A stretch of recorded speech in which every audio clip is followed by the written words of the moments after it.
দেশকে গড়তে হলে সবার আগে কিন্তু আমাদের নিজেদেরকে গড়তে হবে। এই সংকটময় পরিস্থিতিতে প্রথমে আপনার আশেপাশের মানুষের নিরাপত্তা নিশ্চিত করুন। সাম্প্রদায়িক সম্প্রীতি যাতে নষ্ট না হয় সে ব্যাপারে কঠোর খেয়াল করুন। এরপরে আপনারা যারা ভাবছেন আমি দেশের জন্য কি বা করবো, অলস সময় কাটাচ্ছেন, তারা এখনই দেশ, রাজনীতি, অর্থনীতি নিয়ে পড়াশোনা শুরু করুন।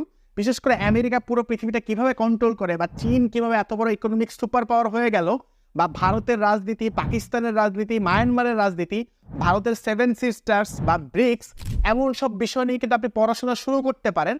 আপনি দেখবেন 12 ফেল মুভির মধ্যে নায়ক কিন্তু একটা চমৎকার কথা বলেছিল যে যারা পলিটিশিয়ান বা যারা লিডার বা রাজনীতিবিদ তারা কখনোই চায় না জনগণ শিক্ষিত হয়ে যাক, জনগণ সবকিছু বুঝে যাক, কারণ এই ক্ষেত্রে তাদের কিন্তু একটা বড়সড় সমস্যা হয়ে যাবে। আমাদের বর্তমানে যে সংকটটা এসে দাঁড়িয়েছে, এই সংকটটা কাটাতে হলে আমাদের সবাইকে এগিয়ে আসতে হবে। আর এর জন্য পড়াশোনা, ইন্টালেকচুয়াল বিপ্লব বা আসলে নিজেদের আসলে বোঝা জানার কিন্তু কোনোই বিকল্প নেই।